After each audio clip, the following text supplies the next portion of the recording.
sat on my boy. I've committed a bit of a murder. Are you alright? Bit of a cheeky murder. Anyway, hi! You know what homie's saying right now? What? That's what he was saying that whole time. Because you sat on him? Right on his face. He Are got you a implying mouthful of my something? stank. Yeah. Yeah, he got a whiff. He got a whiff and he loved it. You keeping honey in there? Maybe. Mm-hmm. Possibly. They don't call me Honey Swagga, but you know what they do call me? What? Well, that's right. It's me, your boy, Booty Swagga, joined as always by my lovely co-host. Me, yep. You just happen to find yourself watching a little thing that we do around here that we like to call, you gotta see this. Aftercare.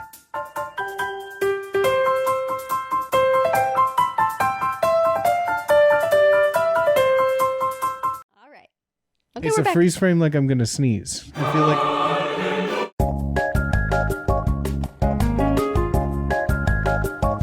Welcome to You Gotta See This Aftercare, where this week we watched a movie that was Yeb's pick. It was my pick. I did this to you. Let's get it out of the way, but what are your first thoughts on the movie?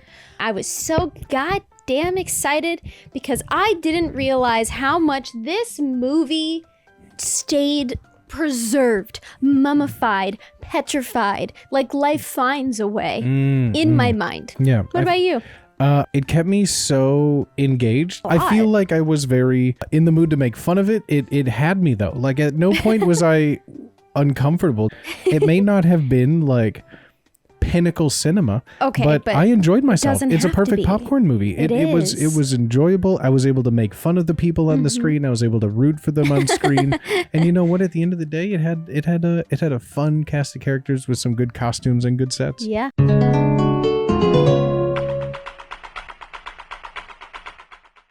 What's your favorite thing about this movie? If you had to pick one thing, do you have a favorite one thing? Okay, an overarching thing. I'm going to pick the brides. Gosh. I was gonna say the wardrobes because everyone's wardrobes were really great, iconic even, but the brides were legitimately my favorite thing, and I'm so upset that they had to die. Wow. But they were my favorite. I'm sorry. That's fine. That's fine. I think it was like the costumes of it all. Yes. Everyone I think was dressed so unique, like from the Wolverines having his LL Bean turtleneck looking boy to like his famous like Van Helsing like witch hunter type hat. I love it. To the Kate Beckinsale outfit to Dracula. I thought the visual elements of how everybody looked was really cool. I think everyone had a cool style and Frankenstein's monster was like the coolest fucking thing. The memory of him having all the Spencer's glowing orb attachments to his body.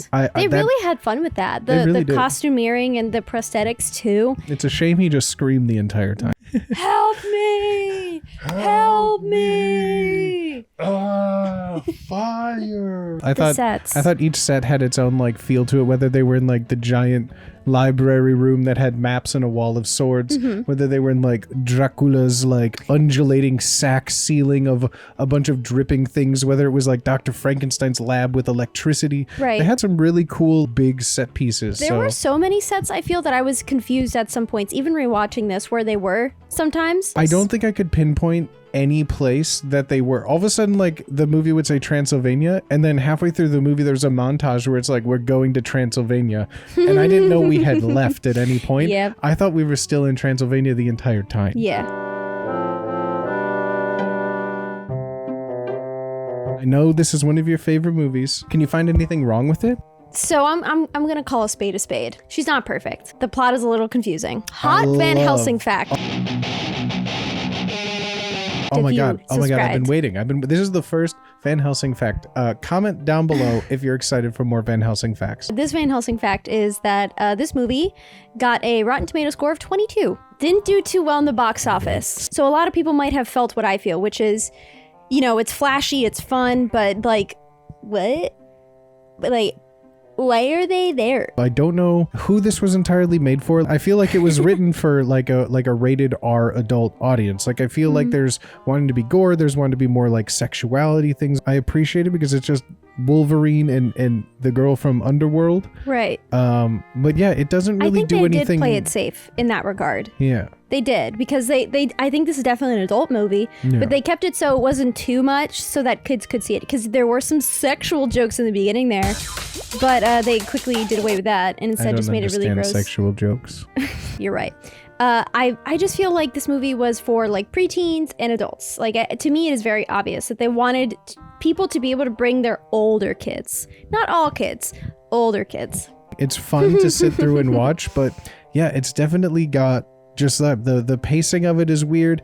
And I just don't know where anyone was, like the time frame of things, what city they were in. How many days had passed? Because you were very confused during the movie. I was very confused. My biggest gripe with werewolves, because everything that I know from werewolf mythology is that they come alive on a full moon.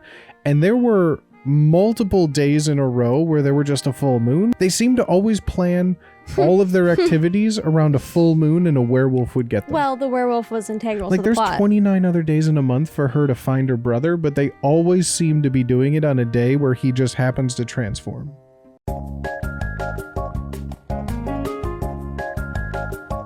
We have a little segment. I know everybody is very excited. Leave a comment down below if you are excited as well. Well, we have expert plotologist Yeb here, who's going to give you a quick rundown in a segment we call Yeb Explains the Plot. All right.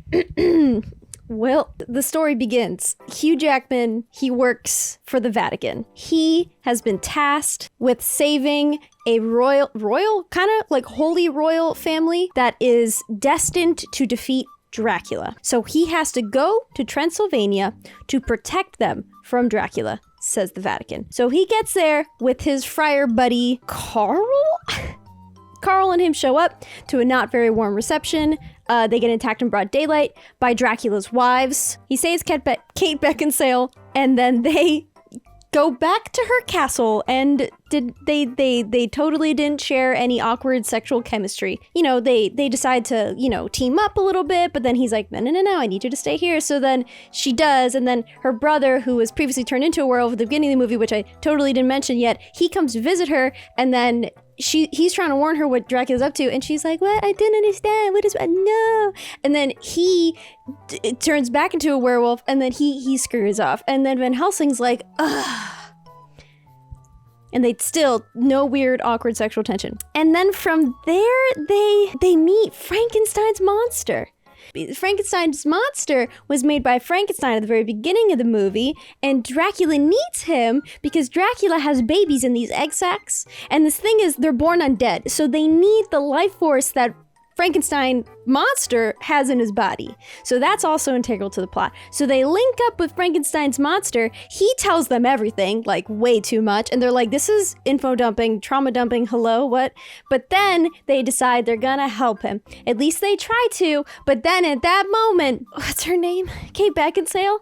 She gets kidnapped. So then they have to make a choice. They have to decide whether or not they're going to trade Kate Beckinsale for this key that would unleash hell upon the world, aka Dracula's babies, right? They go to this giant masquerade ball.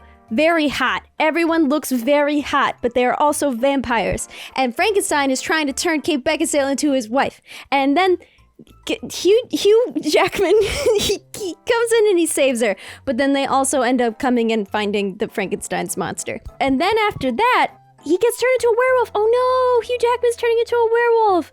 But that's okay, because there's actually a prophecy that the werewolf is going to defeat Dracula. So it all kind of works out in the end when they stumble upon a key to get to Dracula's lair. They get there. Something, he turns into a werewolf while trying to defeat Dracula, which is actually good.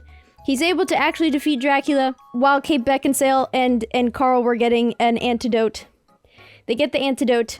It's too late. He's defeated Dracula. He's a full werewolf. Kate Beckinsale sacrifices herself by curing him with the little stabby stab. Boop, boop, boop, boop, boop. And then he just magically touches her and kills her. And that's kind of, she cures him, but she just dies. And that's kind of where the movie ends. He says bye to her in a cloud. It feels like I watched it twice. I'm so glad. That was really good. Leave a comment down below how that made you feel. Did I do a good job? I know how that made me feel. You know that feeling when a singer hits a really good note and you get goosebumps? It's like that.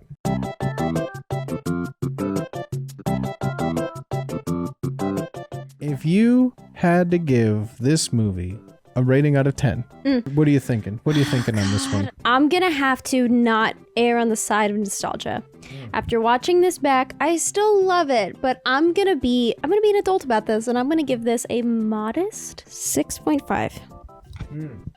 Very modest. I'm giving it a 6.5 because I don't think this movie should go down the annals of history. It's the annals in my history, and that's all that matters. You know, I feel like this movie has a lot going for it. It is fun. It's not bad by any means, but even, it's funny, as soon as I turned the camera off and I was sitting down with the audio, I instantly turned back to Yeb. I don't remember 90% of the movie. Like, while it is fun to watch and fun to make fun of, ultimately, there's nothing that sticks with me other than the scenes that I think have always stuck with me. So as far as a movie goes, like, it was fine, but I think I'm going to give it a 6. It wasn't bad. I can't put it below that, but I can't give it anything more because I genuinely don't even remember. Can you name another character besides Dracula, Van Helsing, and Frankenstein's monster? Yes. And Carl? Yes. You can name all of them. You've seen this movie before. I just love the wife so much.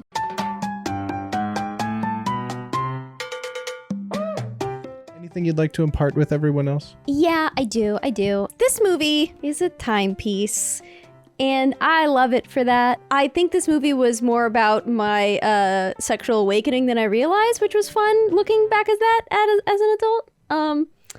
And overall, I think you should give it a chance. My final thoughts are still good. I think, if you're a fan of Mr. Ackman, Mr. Huge Ackman, or you're a fan of Kate Beckinsale and you want a movie that's just like a turn your brain off, like have fun with your friends, I think this movie definitely qualifies. Like, I don't think it's a bad movie by any means. I just think it is a perfect example of a forgettable movie. But while you're experiencing it, is it enjoyable? I think so. I just don't think you'll have any recollection of this movie in about a week. That's okay. Just like eating popcorn, it's in your mouth, then it's gone. You don't even poop it out. So I've heard.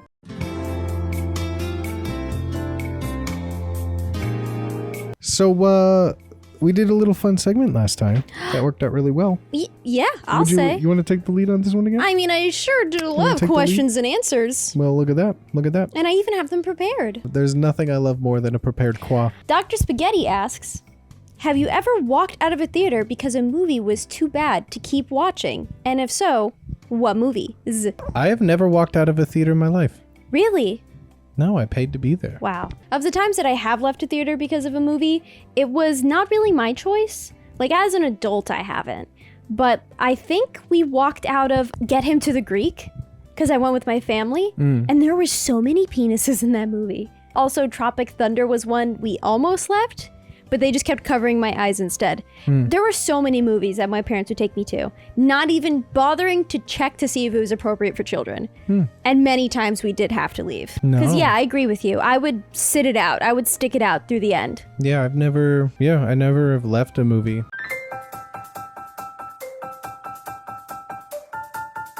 This was a fun little aftercare where we were breaking down that movie, but thank you all for watching.